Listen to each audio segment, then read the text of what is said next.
Ebe anyị kenekwa m unu nwee vidiyo mfo nnene ọkọ maka ihe dị maka ndị na-asị na ọgwụ ego na oke ite bụ ofu ihe. O nwere nwoke ji aka ya na wee kọwaa ya Okongwu Eze Dibia.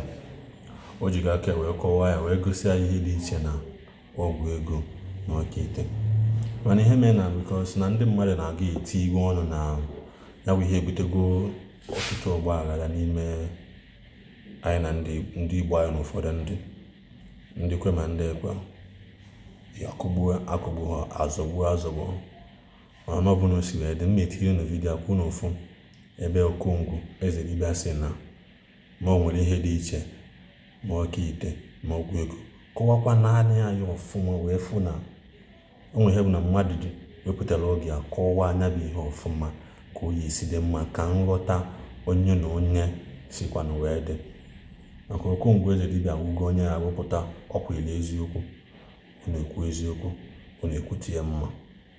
Mana ụfọdụ ndị apụtago kwechiri na ha amaghị ihe dị iche ọgwụ ego na oke ite. Mana o nwere ka esi mee oke ite ọ bụla ọgwụ ego, nwekwa ka esi mee ọgwụ ego ọ bụrụkwa ọgwụ ego, nwekwa ka esi mee oke ite ọ bụrụ sọsọ oke ite. Maka ka o si kọwaa ya, o nwecha ihe ọkpọgasịcha afọ eji eme oke ite, nwekwa ọkpọgasịcha afọ ya bụ iwele mee oke ite ọ bụla ọgwụ ego, nwekwa nke ọkpọgasịrị afọ ya bụ iwele ya mee oke ite ọma mbụ ọgwụ ego. Maka na ya bụ ihe na werezi aka achị nọ na-eli nne na ahụ. Biko Okongwu Eze Dibia anyị kenekwa ike isi wee kọwaa anya ihe ọfụma. Ngwa enenụ vidiyo akwụ n'ọfụ.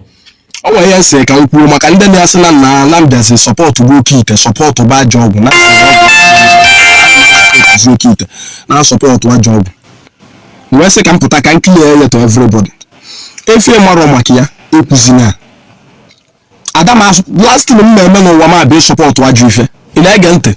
Ọgwụ ego dị iche, oke ite dị iche. Ọgwụ ego bụ ọgwụ ego, oke ite bụ oke ite. Igbo bụ ọgwụ, ara agba aka bụ ọgwụ. Ọnụnwa na-eje alakiri ndị dibịa n'oke ọchịchọ, ọnụnwa na-achụ ya n'ike bụ ife na-eje agwọ ọgwụ ego. Because ọ nwere ka ihe esi were nnụnụ anụmanụ bi n'ọfịa wute mkpọrọgwụ na mkpa akwụkwọ Chineke kere eke wee gwọọ ọgwụ ka ọ chụba ya mfụchọ. Ọ bụ na ị na-achụ ya n'ike na-eche ka ife afọ ya eme echi ka o mebe taa na ịchọrọ ilu stori. Ọnya na-arịọ ụfọdụ ndị dibịa, ụfọdụ ndị yahoo, ụfọdụ ụmụazị ije chọba pasị mmadụ mgbe ọ baa na ịchọba onye ahụ ekidinapụ were pasị ya wee gwọọ oke ite mgbe ihe gbagagwa ọgwụ ego. Mara that there is difference between these two things. Ọgwụ bụ ọgwụ ego bụ ọgwụ ego. And ọnwere ọrụ a na-alụ n'ụwa aka m adịrọ ka ọ dịla na ife na amarọ. Gee ntị ka m gwa ya, quote me anywhere. Ọ bụrụ na ite ihe poison na nri ya egbu ọ ya asa gị afọ. Isie nri wit ife eji esi nri, iribe nri a risie enwe ya na nsị nwere onwe gị. Mana ije ka ibe too much spices ka ọ wee tọọ tọfuo ka ọ tọọ na-atọ ka ọ na-amụwarụ ntị ya ka ịba ya ka esi ya n'ofe ọ mgbe ka ọ ga-abịa irie ya ọ ya atọ ụtọ mana ọ ga-asa gị afọ otu ọgwụ dị. Oke gbakene m let's assume maybe achọ igwe ite were afịfịa eji agwọ oke ite were nnụnụ gwọbụ ite gwọsịa dọba ite na-elele. Kedu ife ga-achụ n'ite a? Ọ nnụnụ ga-achụ ka afịfịa ga-achụ ka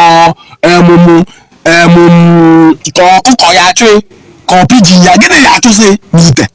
Ihe a natural thing na akwa ka esi tie ya ọfọ agwụ biri ya ọ gaba ọrụ simple. Mana echi igwe ite chọba isi mmadụ, chọba private part nwaanyị, chọba ala nwaanyị ihe etinye mana ọ ga ichoro okwunu ịchọ ka ọ gafe a amesịa spirit onye ji wee lekwa ife ya achụghị gbuo ya egbuo. You will never survive, you can never run.